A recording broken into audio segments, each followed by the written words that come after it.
드리옵나이다. 아멘. 어떤 소식을 가장 듣고 싶으십니까? 복권에 당첨됐다는 소식을 항상 기다리는 사람도 있고요. 자식이 좋은 대학에 합격했다는 소리를 평생의 소원처럼 듣고 싶은 사람도 있고, 어쩌면 아파트를 분양받고 또 내 집을 갖게 되었다는 소식을 듣고 싶은 사람이 있을지도 모르겠습니다. 지금 이 시점에 내가 가장 듣고 싶은 좋은 소식을 줄여서 복음이라고 이야기를 합니다. 내가 가장 듣고 싶은 좋은 소식이 무엇인지 생각해 보았으면 합니다. 진짜 복음은 하나입니다. 오직 하나이지요. 구원이라는 소리입니다. 영원한 생명을 얻고 또 생명의 길을 가고 있는 그 사실, 그 소식이 우리에게 가장 큰 복음이고 유일한 복음이 될 때, 살아가면서 나에게 진짜 기쁨이 되는 것은 내가 그 구원의 길을 믿고 그 구원의 길을 가고 있다는 소식이 지금 나에게 어느 순간에도 가장 큰 복음, 가장 큰 좋은 소식이고, 또한 내가 사랑하는 사람이 그 복음을, 그 구원을 알고 그 구원의 길을 가고 있다는 소식이 가장 듣고 싶은 자녀의 소식이고, 가장 듣고 싶은 사랑하는 사람의 소식이 되었으면 좋겠습니다. 우리를 구원하시는 예수 그리스도의 십자가가 가장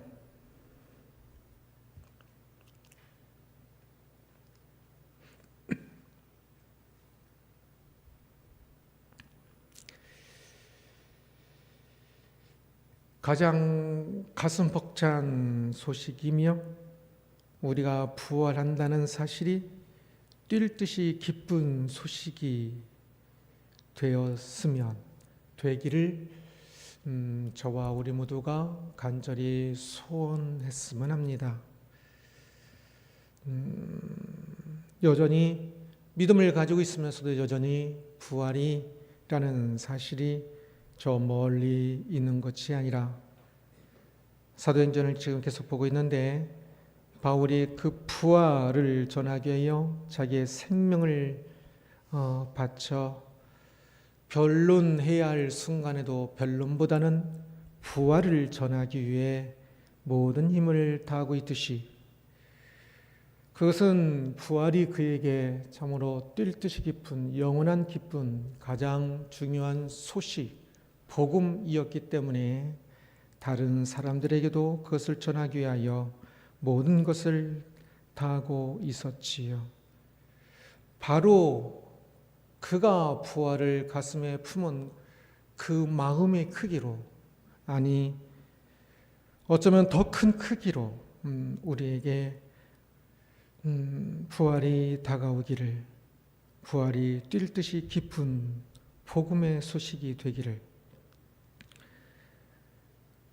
우리의 평생에 그 사실이 더 큰 복음으로 날마다 더 큰 기쁨과 더 큰 기쁜 소식으로 다가오기를 소원하면서 오늘 말씀을 함께 살펴보겠습니다.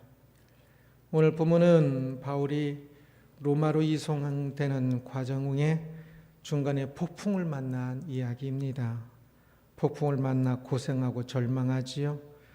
그 과정이 이제 이 폭풍을 만난 것은 실제적으로 만난 하나의 사건이면서도 또한 우리의 인생을 축소적으로 잘 반영하고 있다라는 생각이 듭니다. 이 배 속에서 복음이 필요한 사람들이었고, 또한 인생길에서 복음이 필요한 사람들에게 이 사건은 그들에게 복음을 전하는 바울의 그 소리처럼 이 땅을 살아가는 사람들에게 복음의 소리로 전해줘야 할 것입니다. 13절입니다. 남풍이 순하게 불매 그들이 뜻을 이룬 줄 알고 닷을 감아 그리대의 변을 끼고 항해하더니. 바울을 이송하던 백부장은 예상보다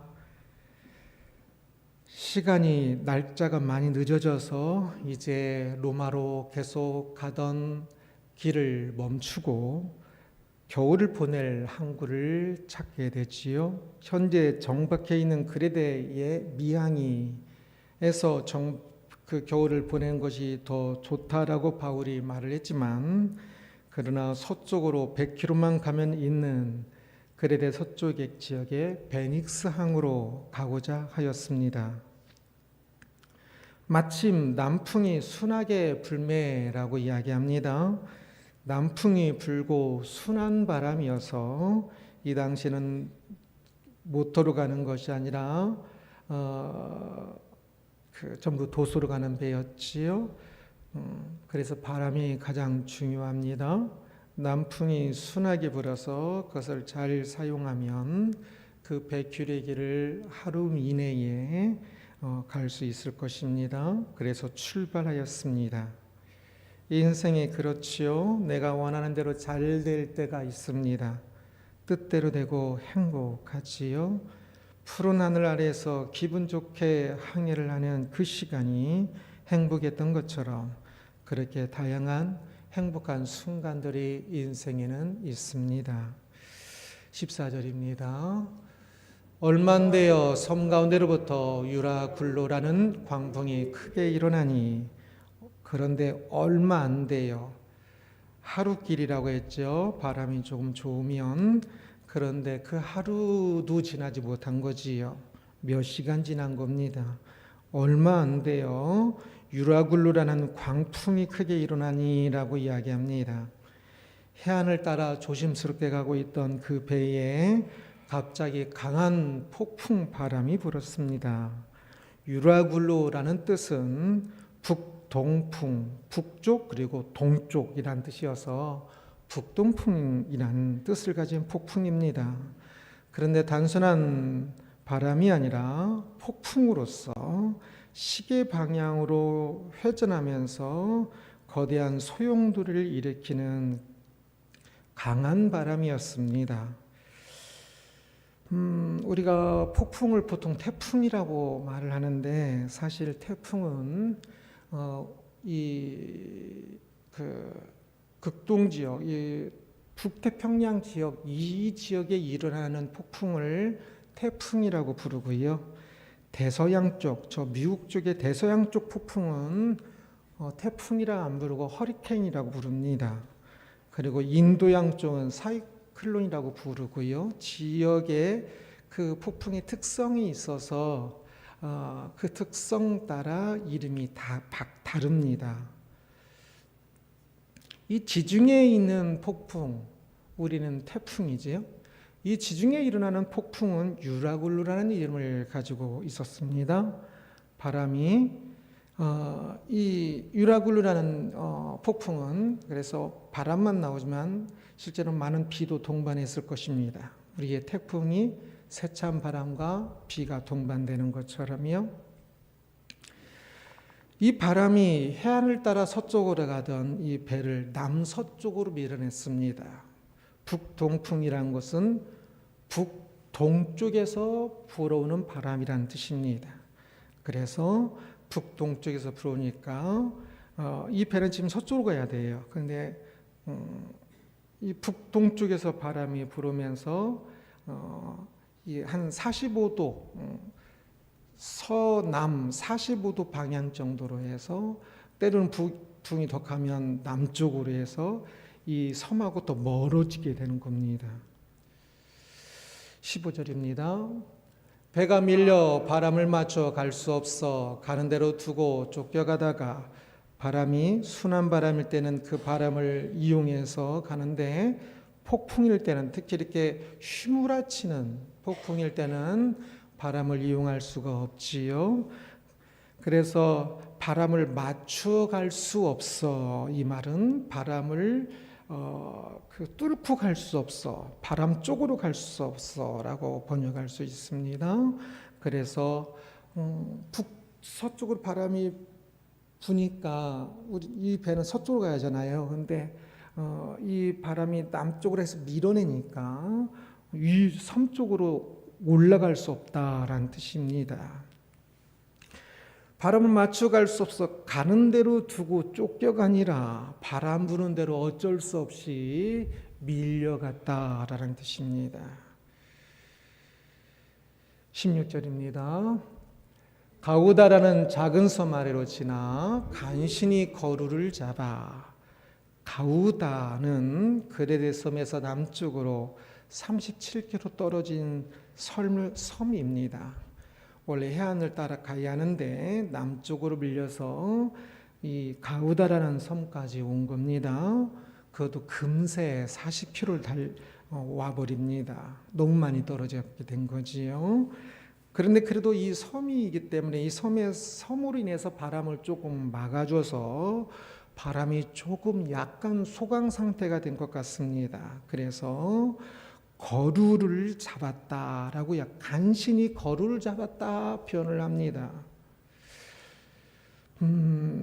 저는 말씀을 전할 때 나중에 이제 혼자 성경을 읽으실 때 도움이 되도록 말씀을 전하고 싶습니다. 그래서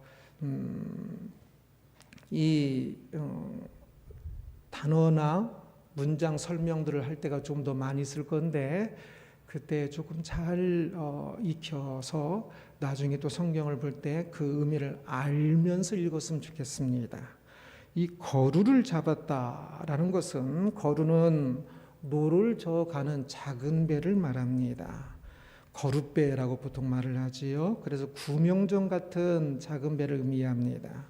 이 당시에는 보통 이 거루를 배 뒤에다가 대고 끌고 갔습니다. 그런데 폭풍 때문에 이제 이것이 막 뒤에서 난리 났겠지요. 작으니까.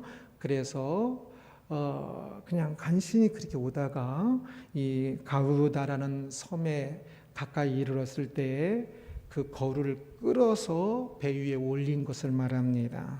17절입니다.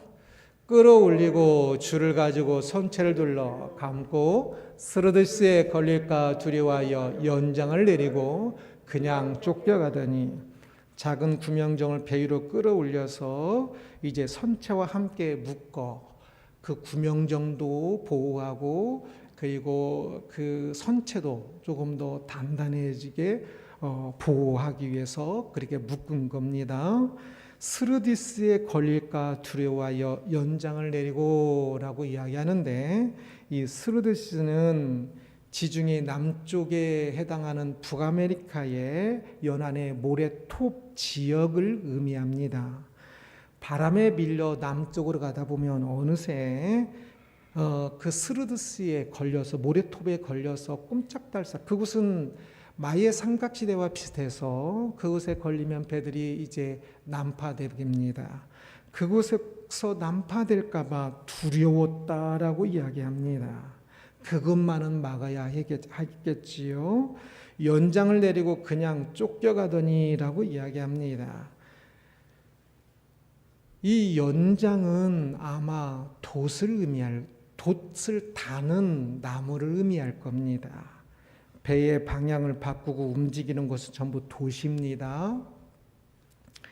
그러나 이 강한 바람을 뚫고 갈 수 없고 지금 배가 계속 반대 방향으로 가니까 가야 하는 곳에 반대 방향으로 가니까 바람을 조금이라도 덜 맞게 하기 위해서 이 돛의 높이를 내리든지 아니면 돛의 그 기둥들의 그것을 조금 더 간략하게 조금 철거하든지 하는 그것을 이야기할 겁니다.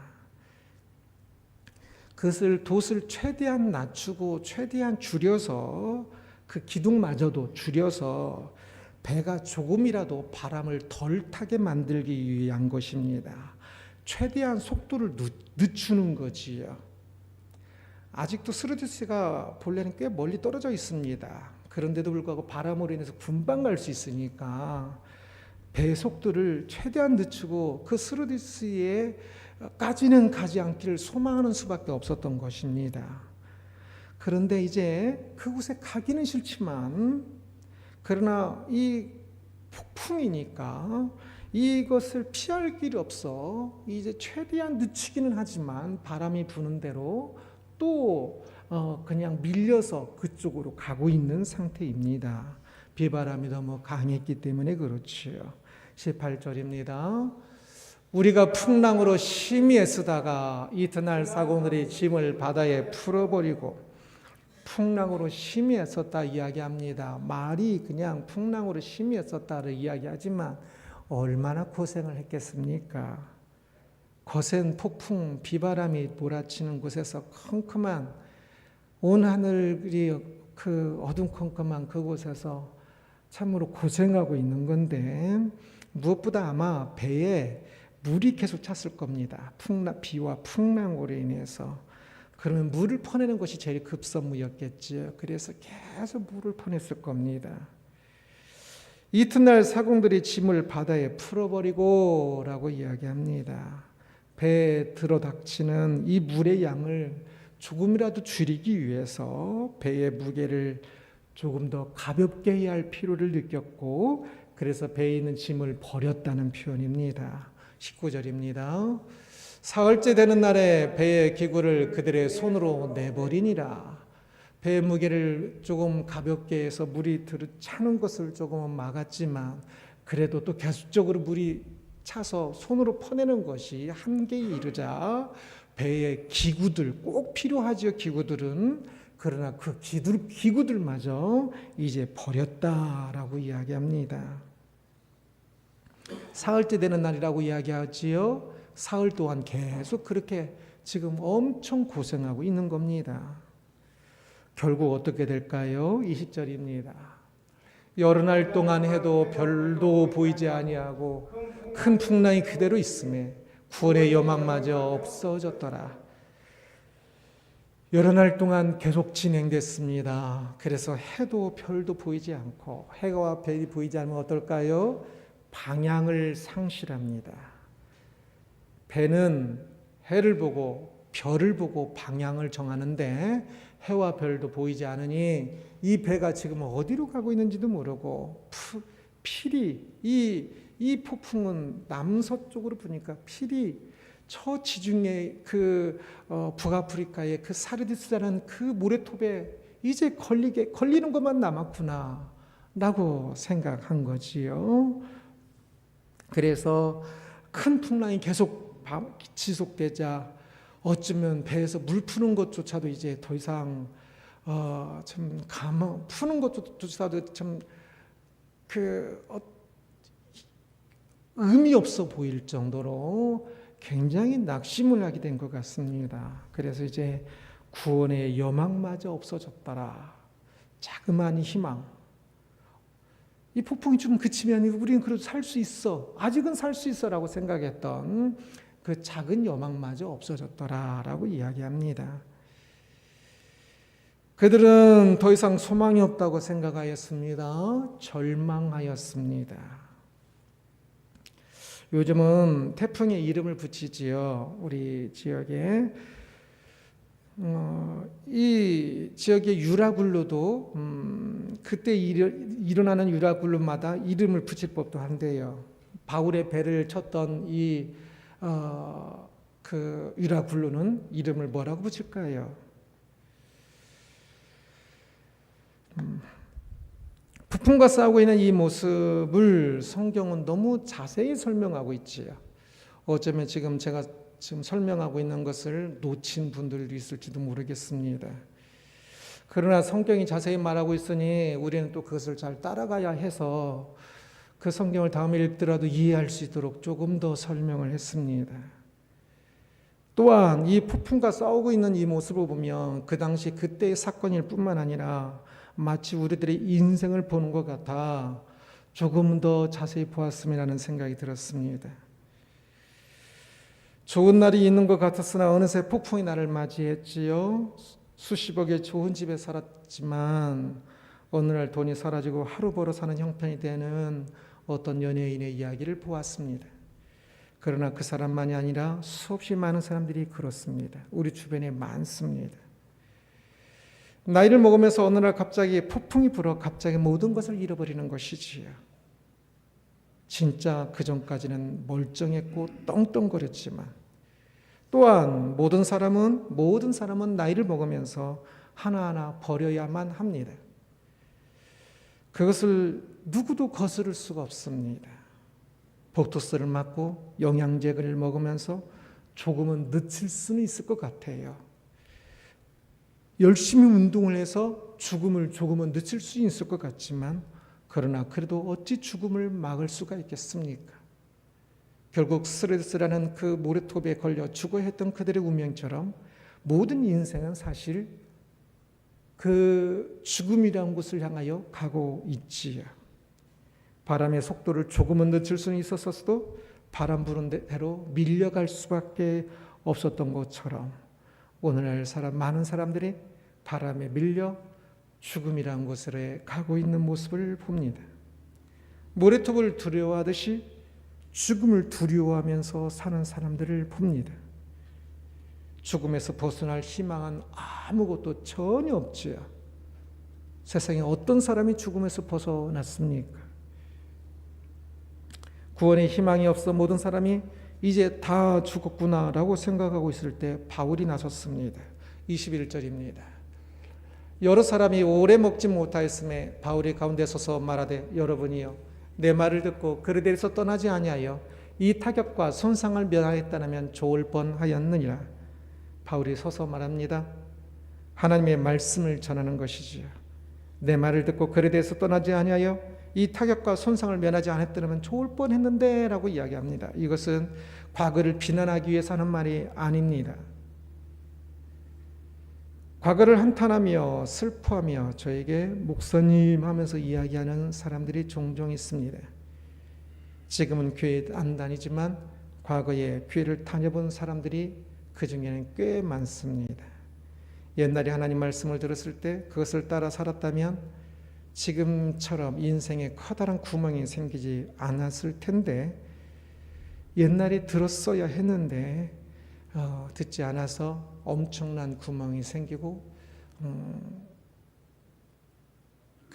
어쩔 수 없는 그 구렁텅이 속에서 한탄하며 말하는 사람들입니다. 믿음은 빠를수록 좋습니다. 그래서 말씀은 빨리 들을수록 빨리 순종할수록 좋습니다. 믿음은 입체적이고 종합적이고 라 그랬지요. 믿음은 크기도 다릅니다. 그래서 빨리 깨닫고 빨리 믿음이 자라가는 것이 중요합니다. 믿음은 갖는 것뿐만 아니라 자라가는 것도 굉장히 중요합니다. 그것도 믿음입니다. 인생을 낭비하지 아니하고 하나님을 더욱더 알아가고 하나님을 더욱더 전하는 이 믿음이 빠를수록 좋습니다. 그러나 사실 많은 사람들은 그 기회를 놓치지요. 젊어서 청년의 때에 참 많이 놓칩니다. 23, 24절입니다. 내가 속한 바 곧 내가 섬기는 하나님의 사자가 어젯밤에 내 곁에 서서 말하되 바울아 두려워하지 말라. 내가 가이사 앞에 서야 하겠고 또 하나님께서 너와 함께 항해하는 자를 다 내게 주셨다 하였으니, 내가 섬기는 하나님의 사자가 내가 가이사 앞에 서야겠다라고 말씀하셨습니다 라고 이야기하죠. 바울은 하나님을 말하면서 그 하나님이 말씀하신 것을 전합니다. 그것을 듣는 사람들은 대부분은 하나님을 모르는 사람들이고 관심도 없는 사람들이지. 그러나 실제 하나님이 천지를 창조하셨고 그러기에 이 광풍 속에서도 이 폭풍 속에서도 이것을 유일하게 통치하시고 인도하실 분은 하나님밖에 없기에 바울은 그 하나님의 이름을 가지고 이야기를 합니다. 그러면서 자신에게 남은 소명이 있어서 황제 앞에 서야 하는 그 일이 있어서 죽지 않을 것이라 이야기하지요. 또 하나님께서 너와 함께 항해하는 자를 다 내게 주셨다 하였으니 라고 이야기합니다. 아마 이것은 배 사람들을 바울에게 주셨다. 지금 배에 타고 있는 그 사람들의 생명을 바울에게 주셨다라는 뜻인데 이게 무슨 의미일까요? 어쩌면 아마 이것은 바울의 기도를 전제할 겁니다. 바울이 이 앞에 나오지 않았지만 그 폭풍 속에서 이 배에 있는 사람들의 그 생명을 구해달라고 기도했던 것 같습니다. 그러니 하나님께서 그들의 생명을 너에게 줬다라고 표현을 쓰는 겁니다. 또한 이것은 바울 때문에 그 사람들을 살리는 것을 포함하고 있기도 하고요. 그러면서 이 생명은 영원한 생명을 또한 어느 정도 포함하고 있는 것 같습니다. 그래서 이 사람들이 지금 여기서 그냥 죽으면 영원한 생명을 구원을 알지 못하고 다 죽는 것이겠지요. 그러나 여기서 그 육체적 생명을 건짐을 받지만 그러므로 그들은 영원한 생명에 대해서 조금 더 관심을 가지고 이들 중에 성경에 나와 있지 않지만 일정 부분 누군가는 어떤 사람들은 믿음에 더욱더 마음이 열리고 믿음을 갖게 되었을 것입니다. 그래서 그들의 그 영원한 생명에까지도 조금 더 이야기하고 있는 것으로 보입니다. 25, 26절입니다. 그러므로 여러분이여 안심하라. 나는 네게 말씀하신 그대로 되리라고 하나님을 믿노라. 그런즉 우리가 반드시 한 섬에 걸리리라 하더라. 우리가 반드시 한 섬에 걸리리라. 우리가 저 스르디스 저 모래톱에 북아프리카 지역에 있는 그 스르디스라는 그 모래톱 지역에 걸리는 것이 아니라 섬에 도착하게 될 것이라고 말합니다. 이것은 희망 없이 이제 스르디스에 걸려서 우리는 다 그 지역으로 걸려서 우리는 다 죽게 됐구나라고 생각하는 사람들에게 아주 가녀린 희망이 되었을 겁니다. 상황은 여전히 전혀 희망이 없었습니다.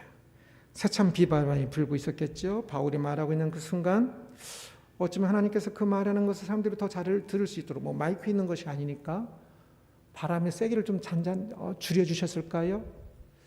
하여튼 그래도 여전히 폭풍이 비바람이 지속되고 있었을 것입니다. 그러나 바울의 말을 통해 그들 중에 분명히 희망을 가진 이들이 생겼을 것입니다. 바울이란 알지도 못하는 사람이었지만 중요하지도 않은 사람이었지만 그러나 그가 믿는 하나님의 이름을 사용하여서 희망을 말하였을 때 그들도 그 하나님이 말씀하신 대로 그 희망, 그 섬에 걸릴 것이라는 그 사실이 그들이 어쩌면 마지막으로 잡을 수 있는 희망이었을 것입니다. 믿어야 할까 말아야 할까. 그러나 사실 다른 대안도 없습니다. 그 섬에 도착할 것이라는 그 희망을 바울이 말하기 전에 사람들은 다 절망하고 있었습니다. 그들에게는 희망이 없었습니다. 다른 대안이 없는 거지요. 그래서 아마 많은 사람들은 속에서 꿈틀거리는 희망에 대한 희망, 어차피 다 죽을 것이라는 생각을 가지고 있었는데 그러나 사람들은 전부 어떤 것을 희망하길 원하는 마음이 가만히 있습니다. 희망에 대한 희망 때문이래. 이 바울이 말하는 하나님이 이루는 말하는 그 작은 희망이 그들에게 조금 더 가슴으로 다가오게 되었을 것입니다. 인생의 사람들이 모두 죽음의 길을 가고 있습니다. 그들에게 성경이 말하는 부활은 어쩌면 생소한 것이고 다가오지 않는 것이고 전혀 참 그들과 관심 없는 것일 수도 있습니다. 그런데 사람들에게 그러면 지금 사람들이 다 죽어가는데요. 그들에게 다른 대안이 있습니까? 부활 말고 죽은 사람들이 죽음으로 가고 있는 사람들이 살 것이라는 어떤 대안이 있습니까?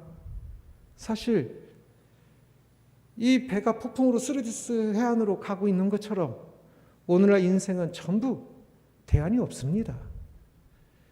사실은 다 절망하는 것이 희망에 남은 희망마저 전혀 없는 것이 정상입니다. 그래서 젊을 때는 뭔가 되는 것 같으니까 순풍해 보니까 막 그러지만 나이 들어 보십시오.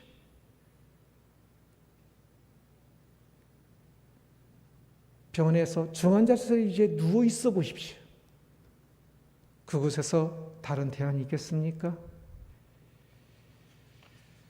그러기 전에 우리는 바울이 말하는 그 말을 듣고 하나님의 이름으로 전하는 그 말을 듣고 사람들이 희망을 가져야 했던 것처럼 오늘 우리는 다시금 성경이 하나님의 이름으로 전해지는 그 말씀 속에서 성경이 말하는 부활에 조금 더 일찍 희망을 가져야 합니다.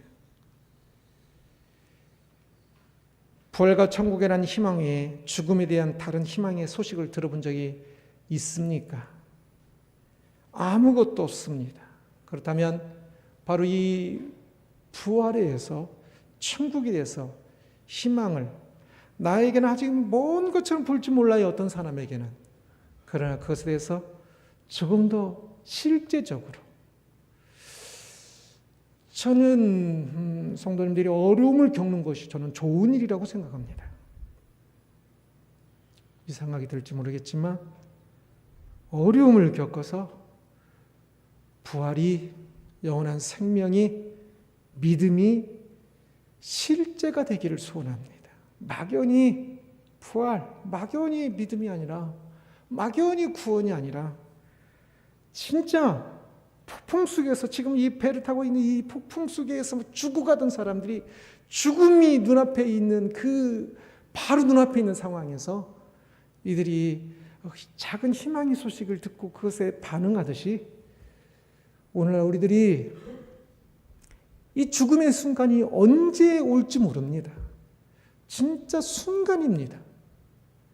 그 죽음이 이르기 전에 지금 선택할 수 있는 여건이 되는 이때에 조금 더 나이가 젊은 이때에 조금 더 치매가 되어서 사고할 수 없는 나이가 되기 전에 지금 생각할 수 있고 지금 무엇인가 할 수 있고 지금 사랑할 수 있고 지금 성경을 읽을 수 있는 이때에 조금 더 빨리 진짜 희망을 실제적으로 부활을 붙잡을 수 있기를 바랍니다.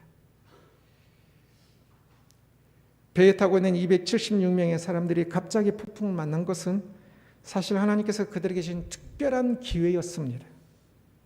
폭풍을 만났기 때문에 바울이 전하는 하나님의 말씀을 들을 수 있게 되었고요. 그들 중에 분명히 누군가들은 극적인 삶의 변화를 겪게 될 것입니다. 인생에서 폭풍과 싸우던 이 관심과 힘을 그러면서 결국은 안 되는구나, 결국은 죽구나, 결국은 시르디스에 가르고 있구나 라고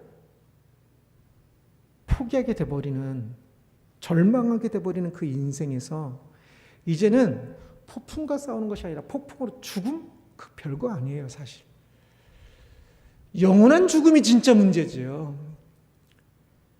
이 땅을 사는 동안 희망을 붙잡을 수 있어야 합니다. 우리의 생명이 다하기 전에 우리에게 영원한 천국이 있고 영원한 생명이 있다는 이 사실이 죽음에 이르기 전에 그 희망을 붙잡고 그 희망의 사실성을 알고 현실성을 알고 실제가 되도록 폭풍이라는 이 현실과 눈에 보이는 이 현실이 아니라 희망과 절망이라는 눈에 보이지 않지만 더 영원하고 더 분명하고 더 중요한 이 현실과의 이 믿음과의 싸움, 믿음의 싸움이 우리들이 가장 중요한 것이라는 사실을 이 폭풍과의 싸움에서 우리들이 보았으면 좋겠습니다. 여전히 많은 사람들이 폭풍과의 싸움만 하다가 나이가 먹으면 이제 또 인생 별거야 하면서 그냥 담담히 바람 부는 대로 이끌려서 그냥 죽음의 그 길로 걸어가는 것을 봅니다. 그러나 우리는 죽음을 넘어 영원한 생명이 있다는 말씀 속에서 희망을 찾아야 합니다. 그리고 이 희망이 우리의 현실이 되고 우리의 실제가 되어야 합니다. 이 희망을 실제적으로 어떤 폭풍보다, 어떤 비바람이 그 불어닥치는 순간순간 불어닥치는 그 폭풍보다도 더 분명한 현실이 되어서 이 믿음을 위하여 순간순간 싸우는 이 사투를 벌이는, 믿음을 위하여 사투를 벌여야 합니다. 폭풍과의 사투가 이들에게 계속 진행됐던 것처럼 믿음은 저절로 되는 것 아닙니다. 인생을 살면서 계속적으로 순간순간 지난 일주일간 속에서도 계속적으로 말씀과 기도로 싸우면서 이스라엘 하면서 가야 그게 믿음의 길입니다. 그 사투를 포기하고 여전히 폭풍과의 사투만 벌이고 있지는 않습니까? 죽음에 이르기 전에 라는 제목으로 말씀을 보았습니다. 그레데섬에 있는 미항에서 베니스항으로 가려던 이 배가 유라굴이라는 폭풍을 만나 폭풍 속에서 죽음의 지경에 이른 사람들을 보았습니다. 사실 모든 인생이 그러하지. 거센 폭풍을 만났고 죽음으로 가고 있는 것처럼 폭풍과의 싸움이 아니라 희망을 아는 싸움이 되었으면 좋겠습니다. 그것이 진짜 현실이고 진짜 실제입니다. 그래서 이 폭풍으로 그 사르디스로 가고 있는 이 배에 조금 바람이 조금 멎었다고 좋은 복음이 아니고요. 그들이 죽음에서 건져져야 진짜 좋은 소식입니다. 죽음의 길을 가면서 조금 편하다고, 조금 내가 기쁜 일이 생겼다고 복음이 아니고, 이 죽음을 넘어선 영원한 생명을 얻는 그것만이 진짜 복음입니다. 그것이 우리에게 진짜 복음으로 들려져야 합니다. 그것이 나에게 진짜 복음으로 가슴에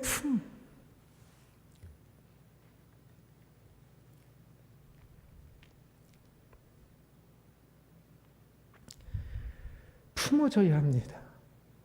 세상의 죽음에 웃어줄 수 있는 그 마음은 복음을 알 때일 것입니다. 주변에 살아가는 사람들이 때로는 젊은 사람이 갑자기 사경을 헤매게 되기도 하고 죽음에 이르기도 하고 그럴 것입니다.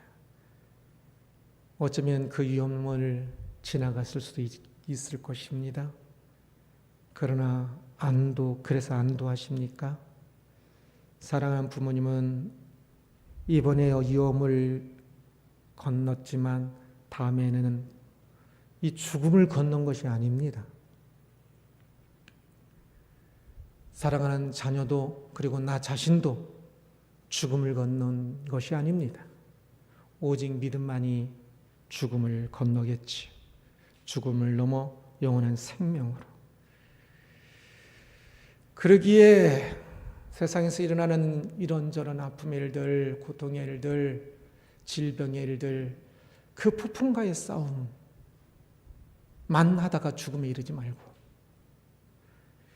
믿음과의 싸움, 희망을 갖는 싸움, 부활이 희망으로 다가오는 싸움, 이 싸움을, 폭풍과의 싸움은 진 싸움입니다. 그것은 이미 죽음으로 가고 있는 길이에요. 죽음 벗어난 사람 보셨습니까? 믿음의 싸움은 이긴 싸움입니다. 이미 의인이라고 이야기까지 하죠.